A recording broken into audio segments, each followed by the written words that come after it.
السلام عليكم ورحمة الله تعالى وبركاته. مرحبا بكم في هذه القراءة الصوتية المتواصلة إن شاء الله تعالى لكتاب L'imagination sociologique للسوسيولوجي الأمريكي شارل رايت ميلز. الكتاب متوفر باللغة الإنجليزية وكذلك توجد ترجمات باللغة العربية. الخيال السوسيولوجي. Chapitre 6. Philosophie des sciences. La confusion qui règne dans les sciences sociales s'inscrit dans l'éternelle controverse sur la nature de la science. Maintes sociologues conviendront que l'accueil reconnaissant dont ils entourent la science n'est pas moins ambigu que formel. L'empirisme scientifique a plus d'un sens.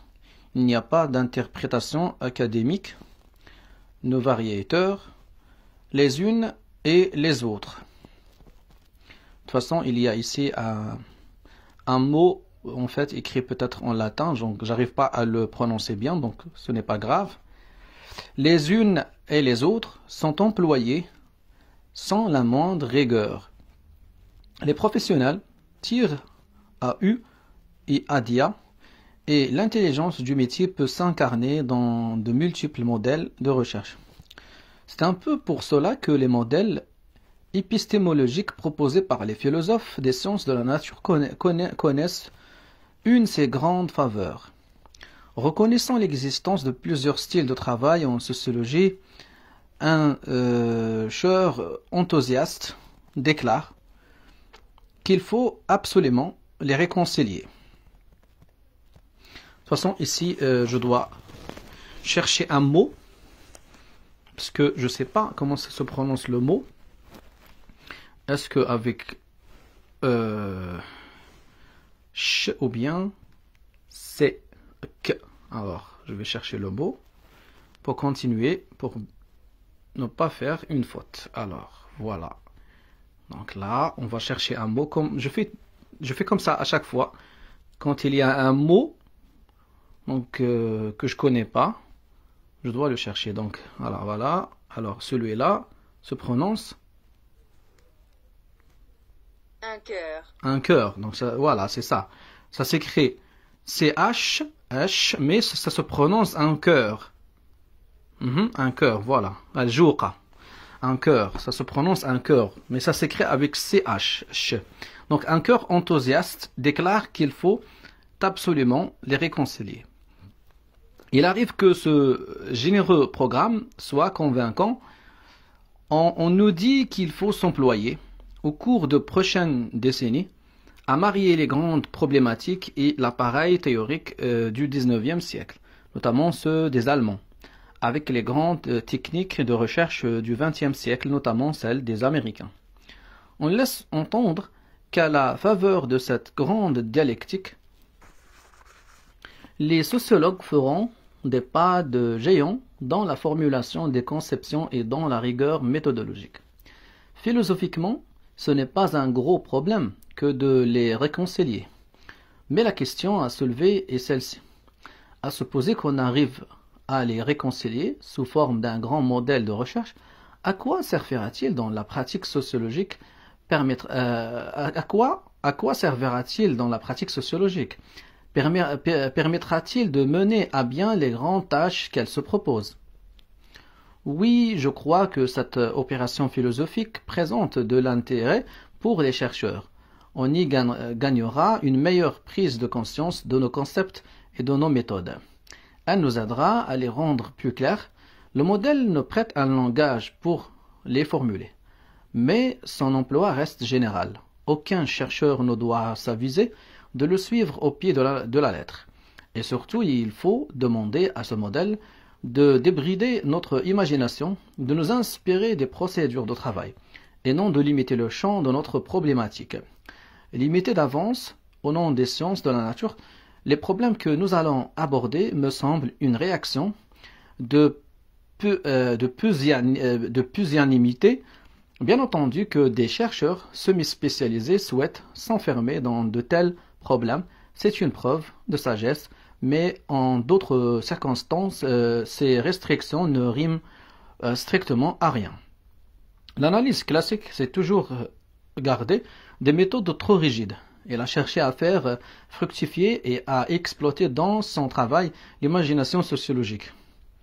Dédaignant le montage et le démontage des concepts, il n'a eu recours aux subtilités que s'il était certain d'accroître à travers elles le champ de ses perceptions, la précision de ses références, la profondeur de son raisonnement. Ni la méthode, ni les techniques ne l'ont entravé. Les voies que qu'emprunte la sociologie classique sont celles où chemine l'artisan intellectuel.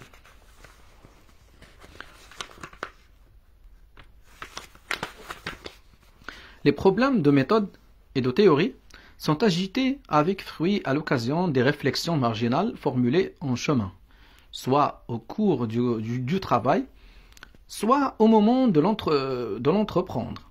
Faire de la méthode, c'est avant tout s'efforcer de se lever et de résoudre des questions en s'assurant que les réponses ont quelque permanence. Faire de la théorie, c'est avant tout surveiller étroitement les mots qu'on emploie, eu égard notamment à leur degré de généralité et à leur relation logique. On cherche par là et la clarté de l'idée et l'économie des moyens et enfin et surtout l'élan plutôt que le renfermement de l'imagination sociologique. Dominer la méthode et la théorie, c'est être un penseur réfléchi, un travailleur parfaitement conscient des tenants et des aboutissants de son matériau. Être dominé par la méthode et par la théorie, c'est être empêché de travailler, c'est-à-dire de découvrir un nouveau rouage dans la machine du monde. Quand on ne sait pas comment se pratique le métier, l'étude donne des résultats débiles. Quand on n'est pas fermement résolu à tirer de l'étude tous ses fruits, la méthode n'est jamais que pondre aux yeux. Pour les sociologues classiques, ni la méthode ni la théorie n'existent in abstracto. Toute méthode est méthode de problèmes précis. Toute théorie est théorie de phénomènes précis. C'est un peu comme la langue du pays. La moindre des choses est de la parler, mais qui ne la parle pas s'expose à la honte et aux mésaventures. فقط أشرح هذه النقطة باللغة العربية قبل أن أكمل القراءة الفرنسية، لأنني لن أشرحها في هذا الكتاب، فقط أردت أن أشرحها بسرعة. يقول شارل رايت ميلز: dominer la méthode et la théorie، يعني السيطرة على المناهج وكذلك الجانب النظري، c'est être un penseur réfléchi. يعني هنا الإنسان يكون مفكر وفعلا يكون سوسيولوجي حقا. un travailleur parfaitement conscient، يعني إنسان يكون واعي بما يقوم به. être dominé، لكن عندما يكون الإنسان يعني المنهجية هي التي تتحكم فيه، être dominé par la méthode أو لا être dominé par la théorie أو لا يكون عنده الجانب النظري كذلك الذي يحكمه كثيرا، c'est être empêché de travailler. وبالتالي هنا لن يشتغل السوسيولوجي بطريقة جيدة. إذن يجب على السوسيولوجي أن يتحكم في المنهجية la méthode وأن يتحكم كذلك في النظرية la théorie، ولا يكون يعني السوسيولوجي سجين المنهجية أو سجين النظرية. هذه الفكرة، خلاصة الفكرة لشارل رايت ميلز. وتحياتي صديقي زين الدين. Donc je vais continuer à lire en français. غادي نكمل القراءة فقط بالفرنسية. فقط أردت أن أشرح هذه النقطة يعني كهدية مني وكترجمة. سأكمل القراءة بالفرنسية. Au travail, le sociologue doit à tout instant avoir une conscience aiguë de son problème. Il faut d'abord qu'il sache à fond et très solidement où en sont les recherches dans le champ d'études où il opère. Il va sans dire aussi que le travail est d'autant plus fécond que les diverses études qu'il entreprend appartiennent à un domaine similaire. Enfin, le travail ne donne pas tous ses fruits s'il constitue l'unique spécialité d'un chercheur et à fortiori d'un jeune sociologue qui fait ses premières armes ou qui a travaillé uniquement dans un style particulier. Quand on laisse les études de côté, pour un temps de réflexion théorique ou méthodologique, cela nous aide surtout à reformuler nos problèmes. C'est pourquoi peut-être tout praticien doit être à lui-même son propre méthodologiste et son propre théoricien. ce qui revient à dire qu'il doit être un artisan intellectuel. L'artisan a toujours quelque chose à apprendre d'une codification exhaustive des méthodes, mais cela ne peut lui donner que des lumières assez générales. Aussi, les programmes de méthodologie, à tout casser, n'ont guère de chance de faire avancer la science sociale. Agib. On arrive à rien en brusquant les choses. Et si les méthodes compliquées n'entretiennent pas de lien très étroit avec la pratique des études, le chercheur ne peut laisser la main à l'intelligence du vrai problème ni à la passion de résoudre qu'elle était actuellement en voie de disparition. On a de chances de faire progresser les méthodes qu'en opérant des menus généralisations à partir de l'ouvrage actuellement sur le métier.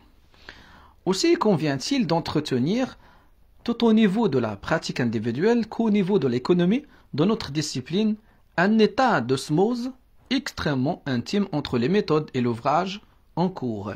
Il ne faut accorder d'intérêt aux controverses générales de méthodologie que dans la stricte mesure où elles ont des retentissements immédiats sur le travail concret. Ces controverses sont monnaie courante parmi les sociologues, et je montrerai dans l'appendice comment en user.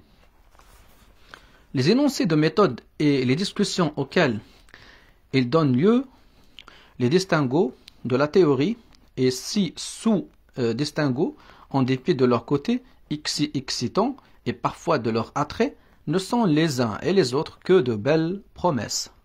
Les énoncés de méthode se font fort de nous enseigner de meilleurs procédés d'étude. Étude de quelque chose ou étude de n'importe quoi. Les spéculations théoriques, systématiques ou non, se targuent de nous apprendre à distinguer et dans ce que nous apercevrons et dans ce que nous élaborerons à partir de là au moment d'interpréter. Mais ni la théorie ni les méthodes ne font partie du travail concret des études sociales. Il faudrait dire qu'elles lui tournent le dos.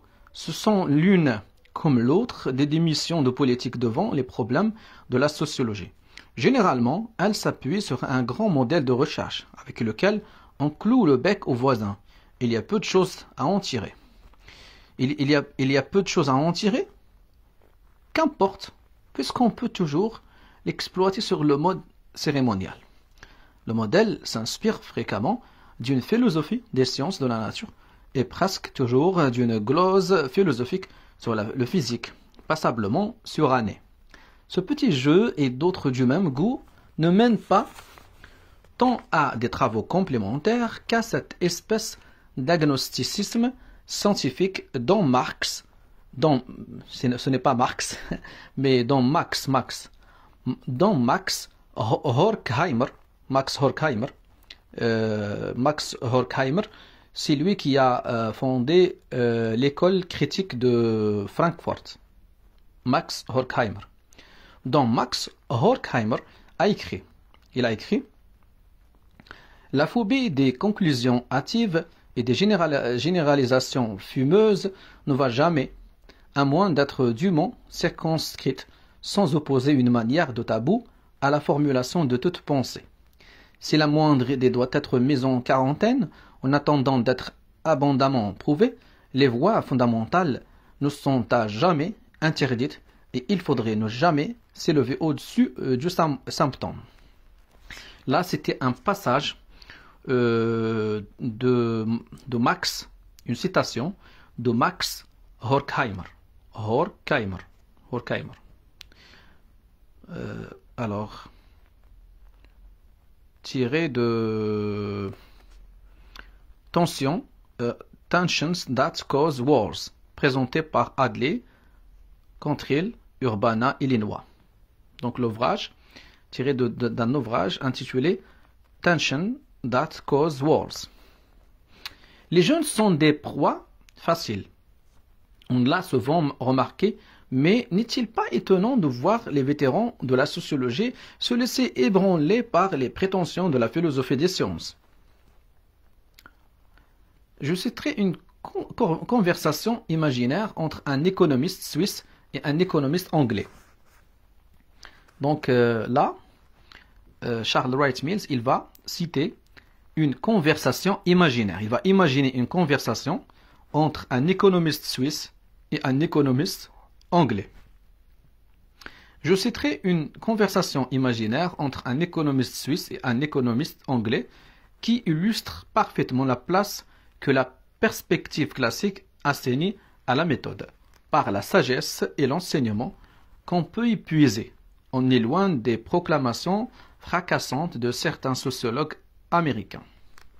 Beaucoup d'auteurs prennent instinctivement ces problèmes par le bon bout, mais à étudier la méthodologie, ils prennent conscience des pièges et des dangers qui les attendent au tournant total. Ils perdent leur doigté et ils s'égarent ou se fourvoient sur de fausses pistes. Ces hommes-là sont guéris de la méthodologie. Nos mots d'ordre devraient être les suivants. Que chacun fasse sa propre méthodologie. Méthodologiste au travail.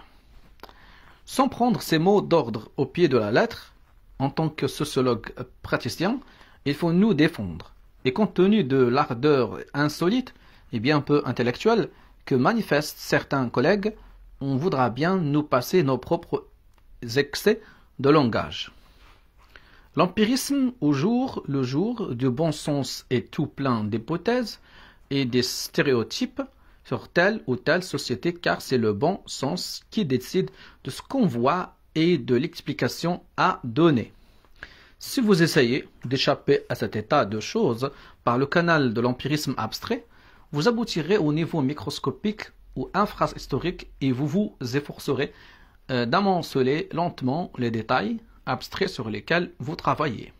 En revanche, si vous cherchez le salut dans la suprême théorie, vous purgerez les concepts de travail de toute espèce d'attache empirique, claire et actuelle.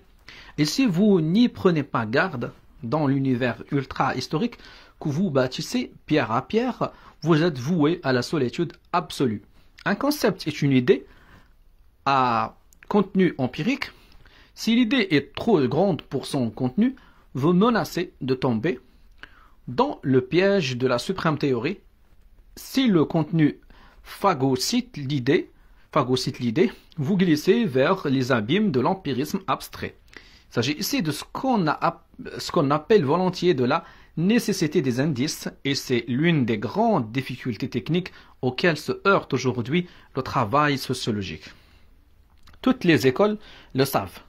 L'empirisme abstrait résout fréquemment le problème des indices en éliminant le champ et les significations de ce qu'il prétend indexer. La suprême théorie esquive le problème, elle se contente de poursuivre imperturbablement l'élaboration.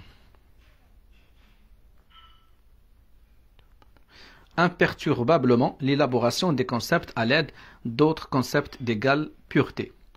Ce que les empiristes abstraits appellent les données empiriques constitue une saisie très abstraite des univers sociaux de tous les jours. Ils travaillent volontiers sur un niveau d'âge chez l'un des deux sexes au sein d'une catégorie de revenus dans des villes moyennes importance. Cela fait 4 variables. Et si plus que beaucoup d'empiristes abstraits n'en mettent dans n'importe lequel de leurs instantanés. Ils en oublient une 5e.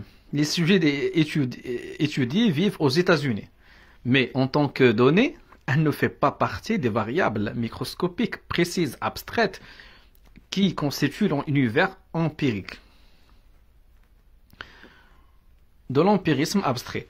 Pour y faire entrer les États-Unis, il faudrait nourrir au préalable une conception de la structure sociale et sans doute également se faire une idée moins rigide de l'empirisme.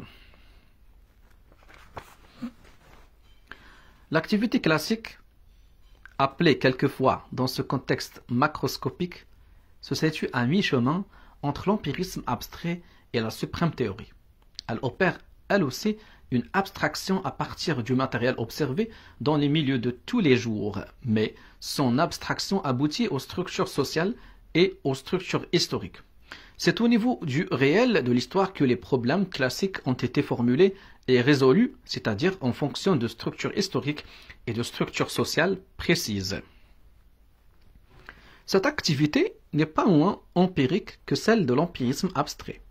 Elle l'est souvent davantage et épouse de plus près l'univers des significations et des expériences de tous les jours. C'est bien simple, l'analyse de la structure sociale nazie que nous a donnée Franz Neumann est au moins aussi empirique et systématique que le compte-rendu de Samuel Stoffe sur le moral du soldat matricule 1079.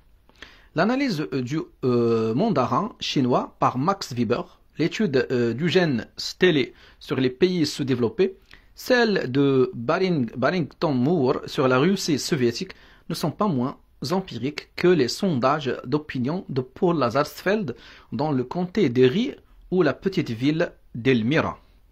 En outre, ce sont les travaux classiques qui ont donné naissance aux idées utilisées au niveau infrahistorique comme au niveau ultra-historique. Il s'agit de citer une seule idée féconde, une seule conception sur l'homme, sur la société, sur leur rapport qu'on puisse mettre au compte de l'empirisme abstrait ou de la suprême théorie. Pour ce qui est des idées, l'un et l'autre sont des parasites qui se nourrissent du suc de la tradition sociologique classique. Le problème de la vérification empirique consiste à chercher les moyens d'en venir aux faits sans s'y noyer, à ancrer fermement les idées au milieu des faits sans envoyer les idées par le fond. Le problème, c'est d'abord que vérifier, ensuite comment vérifier. Dans la suprême théorie, la vérification est toute bonnement déductive. Ni l'objet ni la procédure de la vérification ne paraissent poser pour l'instant de problèmes bien clairs. Dans l'empirisme abstrait, l'objet de la vérification ne semble pas soulever de problème crucial. La procédure, elle est directement fournie par les termes dans lesquels sont posés les problèmes. Ceci se ramène à des procédures de corrélation et de statistiques. De fait, on s'occupe exclusivement de l'exigence dogmatique de la vérification, ce qui limite et parfois même circonscrit les concepts utilisés et les problèmes abordés par les praticiens de ce style microscopique. Dans l'activité classique, l'objet de la vérification est important, parfois plus important que la procédure. Les idées sont élaborées en relation étroite avec une batterie de problèmes de fond. On choisit les objets à vérifier d'après une règle de ce genre. S'efforcer de vérifier les composantes de l'idée élaborée qui paraissent recéler le plus grand nombre de déductions pertinentes. Ce sont les composantes cardinales. Si tel élément est de telle nature, il s'ensuit que tel autre, puis tel autre, puis tel autre sont aussi de telle nature. Si tel élément n'est pas de telle nature, il s'ensuit une autre série de déductions. C'est l'économie du travail qui explique en partie cette procédure. La vérification empirique, les preuves, la documentation, la détermination des faits demandent beaucoup de temps et sont souvent très ennuyeuses. Par conséquent, on tire de ce travail tout ce qu'il peut donner. L'artisan classique ne trace pas un grand projet d'études empiriques. La tactique consiste à laisser s'établir et même à favoriser une circulation à double sens entre les conceptions macroscopiques et les études de détail. Aussi conçoit-il son ouvrage comme une série de menus études empiriques, y compris, s'il le faut, du travail microscopique et statistique,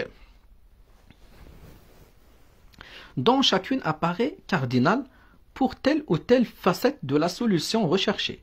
La solution est confirmée, modifiée ou réfutée, selon les résultats de ces études empiriques.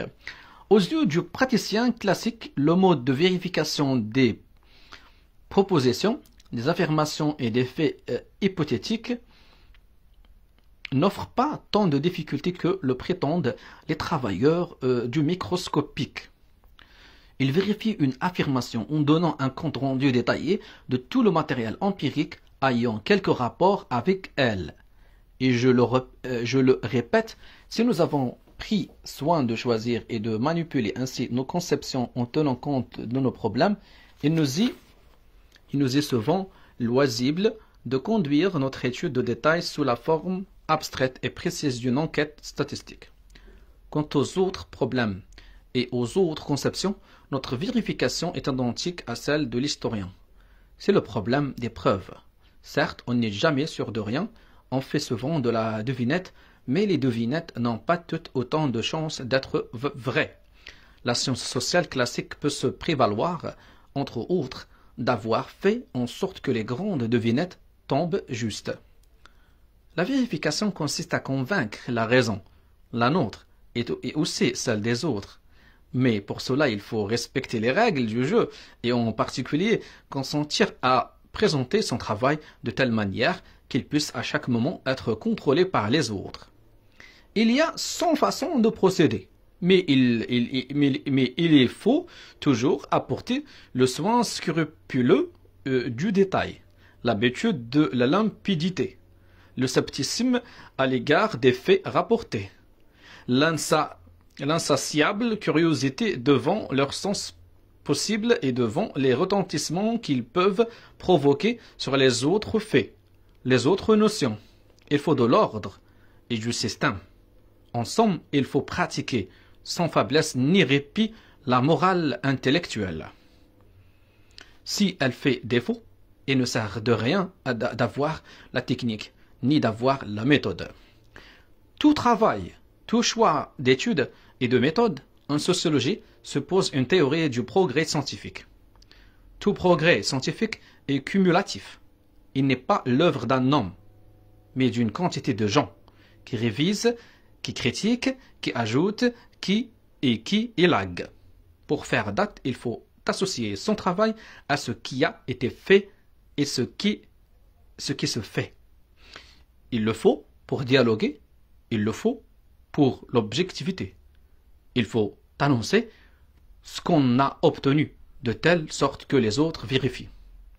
La tactique des empiristes abstraits est toute personnelle et pleine d'optimisme, accumulant les études microscopiques sans hâte et minutieusement, miette à miette, comme des fourmis, ne construiront la science.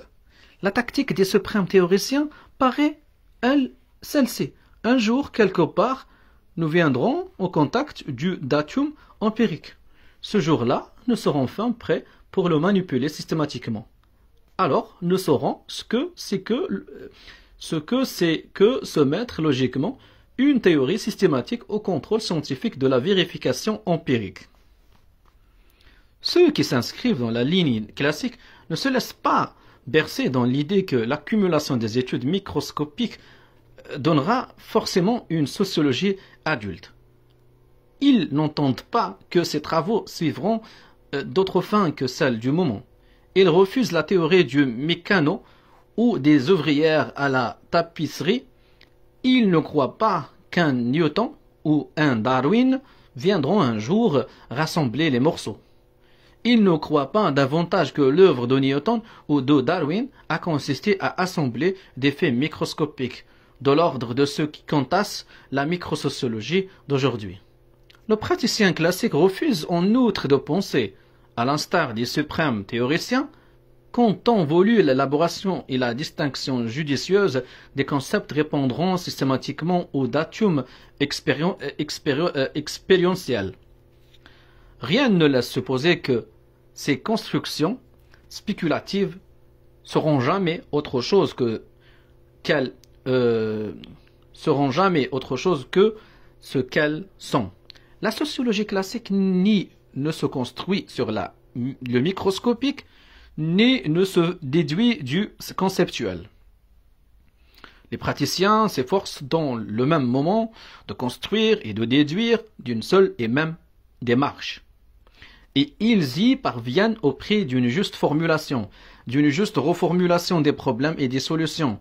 Cette tactique n'est possible, je me répète, mais c'est là le point crucial, que si l'on attaque les problèmes de fond au niveau de la réalité historique, que si l'on pose les problèmes dans des termes adéquats, que si enfin au terme de chaque étude, Et c'est haut qu'on ait suivi la théorie, si bas qu'on se soit penché pour quérir le détail. On énonce la solution au niveau macroscopique du problème. Le praticien classique se concentre sur les problèmes de fond. La nature de ces problèmes limite et suggère méthode et conception, et la manière dont on les utilise. La polémique entre méthodologie et théorie n'est à aucun moment isolée des problèmes de fond. Qu'il le sache ou non, l'homme aligne ses problèmes sur les méthodes, les théories et les valeurs. C'est en fonction d'elles qu'il les formule et qu'il les hiérarchise. Et pourtant, il faut reconnaître que certains sociologues seraient en peine de dire sur quoi ils alignent leurs problèmes.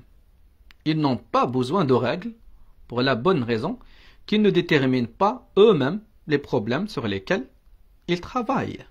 Les uns se laissent guider par les épreuves immédiates que rencontrent les hommes dans leur milieu de tous les jours.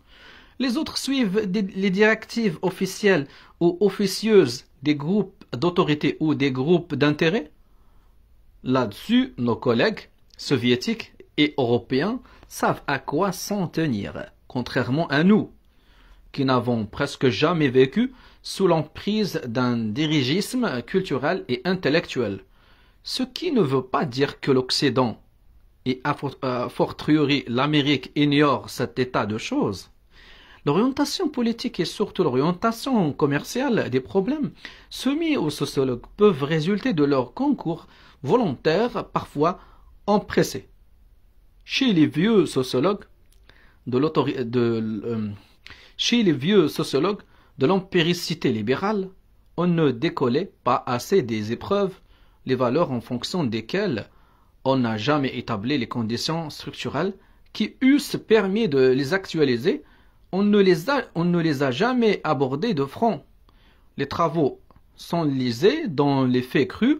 Les chercheurs ne disposaient pas de techniques intellectuelles qui eussent permis de les digérer et de les classer. Et ils en sont venus à nourrir l'idée échevelée du pluralisme des causes, du moins adoptées ou non, les valeurs postulées par l'empiricité libérale ont été accueillies à bras ouverts par le libéralisme administratif de l'État social. Dans la sociologie bureaucratique, dont l'empirisme abstrait est l'instrument le plus manié, escorté de la suprême théorie, où la théorie brille par son absence, toute l'entreprise sociologique est à la remorque des autorités régnantes. Ni la vieille empiricité libérale, ni la sociologie bureaucratique ne se saisissent des épreuves personnelles et des enjeux collectifs de manière à les faire entrer dans la problématique de la sociologie. Dans ces écoles, et d'ailleurs dans toute école de sociologie, il ne faut pas songer à dissocier la nature intellectuelle de l'exploitation politique. C'est leur exploitation politique aussi bien que leur nature intellectuelle et leur organisation universitaire qui leur ont valu la situation qu'elles occupent aujourd'hui en sociologie.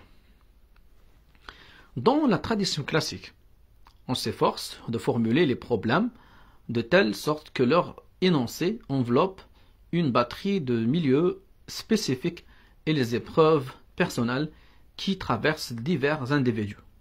Ces milieux, à leur tour, sont situés dans les structures sociales et historiques qui les recouvrent. Il ne faut pas songer à poser convenablement un problème sans la claire formulation des valeurs qu'il implique et des menaces apparentes qu'elles encourent. Les valeurs et le péril constituent les termes même du problème. Les valeurs qui ont nourri l'analyse classique sont, je crois, la liberté et la raison. Les forces qui les menacent à l'heure actuelle paraissent coïncider avec les grandes tendances de la société contemporaine et même constituer bel et bien les caractéristiques de la période. Les problèmes cruciaux de la sociologie actuelle ont ceci de commun qu'ils ont tous trait à des conditions, à des tendances dont il paraît que ces deux valeurs ont tout à redouter et aux conséquences dont ce péril menace la nature de l'homme et la marche de l'histoire. Mon propos n'est pas tant de m'attarder sur une problématique particulière, fût-ce la mienne, que de faire sentir aux sociologues qu'il faut à tout prix réfléchir aux problèmes concrets impliqués dans leurs travaux et dans leurs projets. C'est dans cette mesure seulement qu'ils peuvent envisager leurs problèmes et leurs alternatives de manière explicite et rigoureuse. L'objectivité est à ce prix. L'objectivité du sociologue réclame en effet qu'il s'efforce à tous les instants de prendre conscience de ce qu'il jette dans l'entreprise. Elle réclame que ces tentatives fassent l'objet de généreux dialogues critiques. Ni les modèles dogmatiques de la méthode scientifique, ni les proclamations fracassantes de la problématique des sciences sociales ne permettront aux sociologues de faire progresser leur spécialité de manière féconde et cumulative. La formulation des problèmes doit faire place aux enjeux collectifs comme aux épreuves personnelles, et ils doivent permettre de chercher les relations de cause à effet qui unissent les milieux et la structure sociale. En formulant les problèmes, il faut faire apparaître clairement les valeurs réellement menacées à l'occasion des épreuves et des enjeux, montrer qui les vit comme valeurs et qui ou quoi les menace.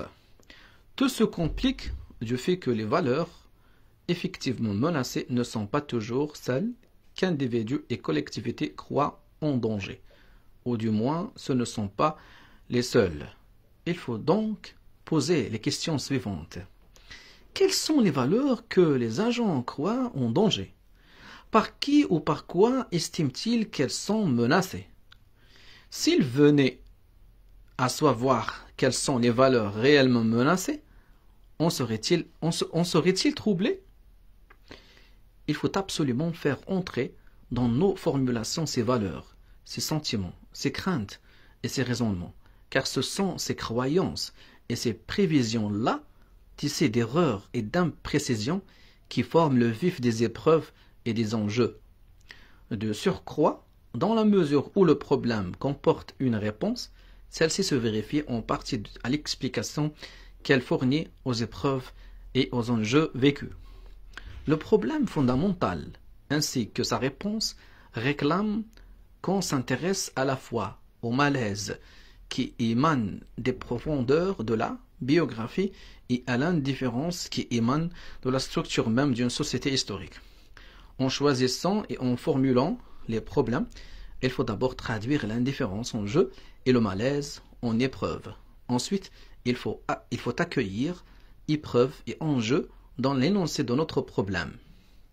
Au cours de ces deux opérations, il faut s'efforcer d'énoncer le plus simplement et le plus clairement possible les diverses valeurs et les diverses menaces impliquées et de les relier entre elles. Toute réponse juste devra montrer les points stratégiques d'intervention, les clés qui permettent de perpétuer ou de modifier la structure. Elle devra en outre inventorier les gens qui pourraient intervenir et qui s'en abstiennent. La formulation des problèmes implique bien d'autres choses et j'en ai simplement indiqué les grandes lignes. Voilà, donc j'arrive à la fin de ce chapitre.